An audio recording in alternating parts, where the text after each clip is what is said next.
Salah satu keistimewaan Ramadan adalah karena di dalamnya terdapat satu malam yang mempunyai bobot khairun min alfi syahrin. Satu malam tetapi lebih baik daripada 1000 bulan. Kapan sih Lailatul Qadar itu?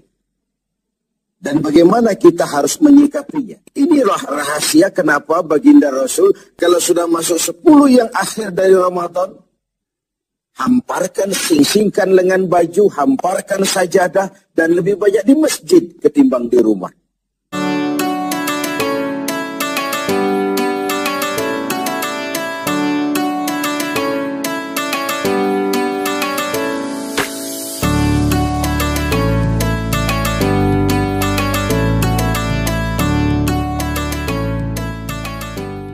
Salah satu keistimewaan Ramadan adalah karena di dalamnya terdapat satu malam yang mempunyai bobot khairun min alfi syahrin.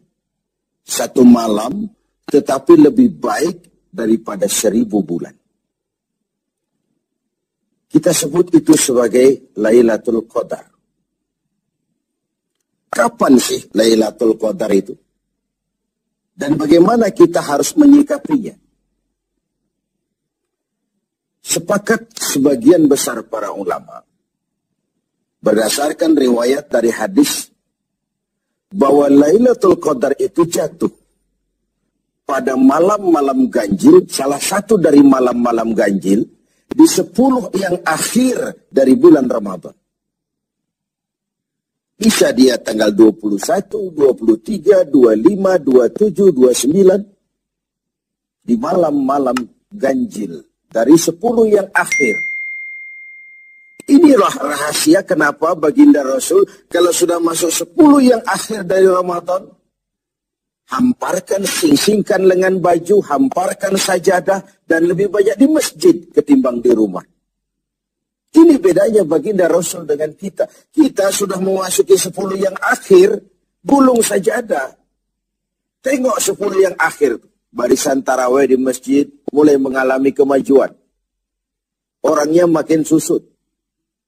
Sudah berpikir mudik, sudah berpikir beli pakaian baru, sepatu baru, baju buat anak, oleh-oleh buat orang tua. Sehingga konsentrasi ibadah buyar. 10 yang akhir Rasulullah sing-singkan lengan baju, hamparkan sajadah, lebih banyak di masjid ketimbang di rumah. Nah, mereka tentu yang ingin mendapatkan Lailatul Qadar, menemukan Lailatul Qadar, harus sudah berniat dan berjaga-jaga sejak awal Ramadan. Jadi tidak bisa pakai ilmu untung-untungan. 20 Ramadan tidak tarawih, 21 berangkat ke masjid, 22 libur lagi, 23 masuk. Kenapa? Oh, ini malam ganjil. Tidak seperti itu moralitasnya. Dia berjaga-jaga sejak awal Ramadan untuk mendapatkan Lailatul Qadar ini. Bagaimana kita harus menyikapi Lailatul Qadar ini? Tentu kita harus melihatnya dari sisi betapa rahman dan rahimnya Allah itu. Maha kasih, maha penyayang, maha pengampun, maha menerima taubat. Umat-umat terdahulu sebelum kita diberikan umur yang relatif panjang. Nabi Adam 2000 tahun. Nabi Nuh 950 tahun. Rata-rata umatnya ya sekian itu umurnya. Jadi secara hitung dagang, kalau 300 tahun mereka bergelimang dosa, kan masih punya stok 400 tahun untuk bertaubat. Umpama hitung-hitungannya harus begitu. Kita umat Nabi Muhammad ini, umat terakhir ini, diberikan umur yang relatif pendek. Bahkan kalau mencontoh kepada Rasul, 63 tahun beliau wafat meninggalkan kita semua. 63 tahun. Taruhlah kita seperti itu. Kalau 40 tahun kita bergelimang dosa, sisa umur cuma 33 tahun, ditebus dengan taubat seperti itu, kan belum seimbang neracanya. Apa Apa dosa lalu harus tidak terampuni? Apa tidak ada peluang untuk melakukan pemutihan terhadap seluruh kesalahan yang pernah kita lakukan? Dari sisi inilah kita melihat makna Lailatul Qadar. Allah yang maha pengasih, Allah yang maha penyayang, seakan tidak langsung saja bilang, "Hei umat Islam, sekalipun umurmu relatif pendek, kau jangan pesimis, kau jangan skeptis.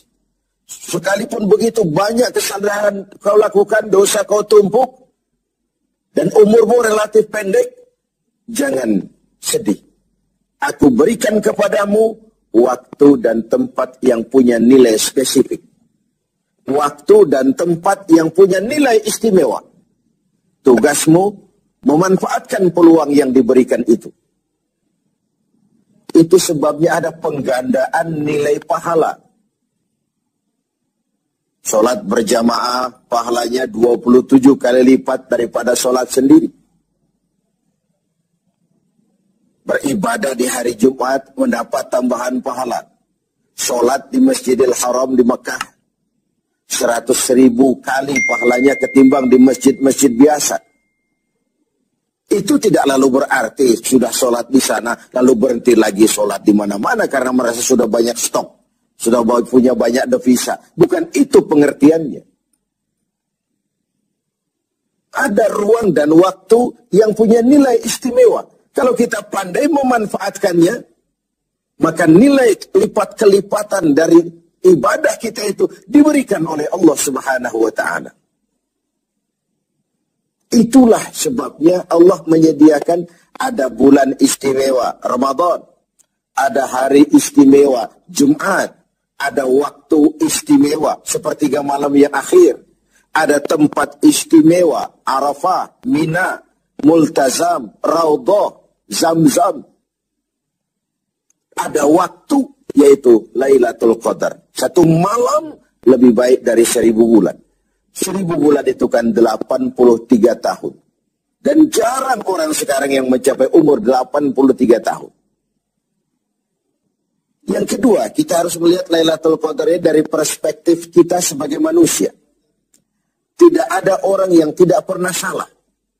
Sengaja atau tidak, kecil atau besar, khilaf atau terpaksa, setiap kita mesti pernah melakukan kesalahan. Ya kepada sesama manusia, ya juga kepada Allah. Salah kita kepada Allah, kita bertaubat langsung kepadanya. Sampai-sampai di hadis kursi dikatakan, "Lau amiltumul khataya hatta mala'atis sama, summa nadimtum, fataballahu alaikum." Kalaupun kamu berbuat dosa, penuh langit dengan dosamu, kemudian kamu menyesal, bertobat, Allah pasti akan menerima taubat kamu. Lalu bagaimana sih taubat yang sebenarnya itu? Kata para ulama, taubat yang sebenarnya itu pertama, meninggalkan perbuatan jahat. Yang kedua, berjanji tidak akan pernah mengulanginya lagi. Yang ketiga, menyesal pernah melakukannya. Inilah 3 syarat utama.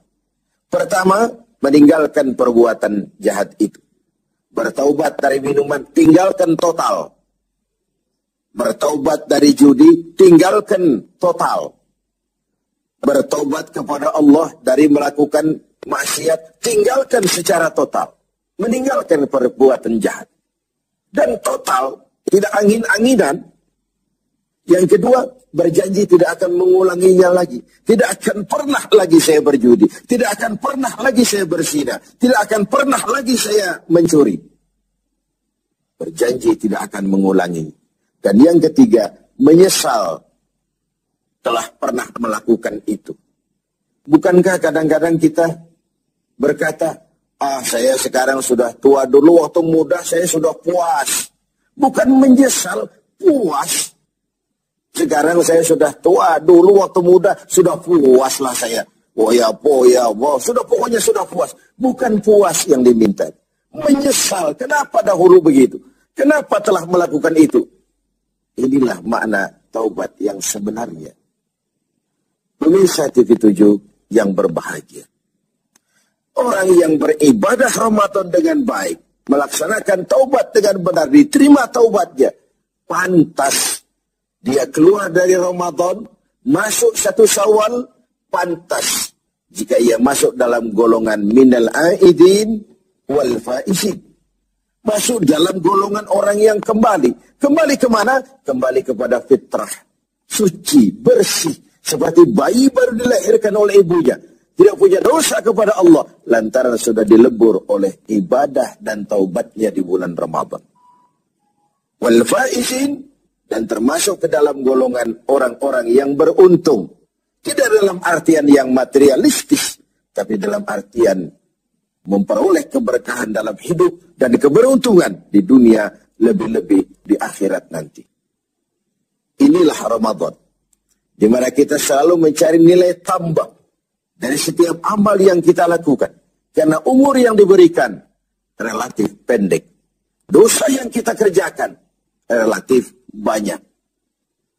Kalau nerakanya tidak diimbangi dengan upaya mencari nilai tambah tadi, boleh jadi tidak akan ada keseimbangan dalam neraca hitung-hitungan kita di hadapan Allah Subhanahu wa Ta'ala. Padahal seimbang saja sudah rugi. Kita ingin masuk dalam fa'amman sakulat mawazinuhu, orang yang berat timbangan kebaikannya, bukan yang berat timbangan kejahatannya. Adanya nilai keseimbangan ini akan membawa kita kepada keberuntungan di padang mahsyar kelak, di pengadilan Qadhi Rabbul Jalil.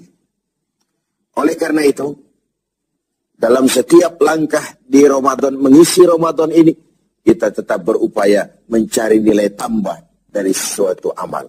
Dan amalan itu, bagaimanapun baiknya sudah kita kerjakan, tetap mengacu kepada fa'idha farauta fansub. Kalau sudah selesai kau kerjakan satu perbuatan, sing-singkan lengan bajumu, bersiaplah untuk tugas berikutnya.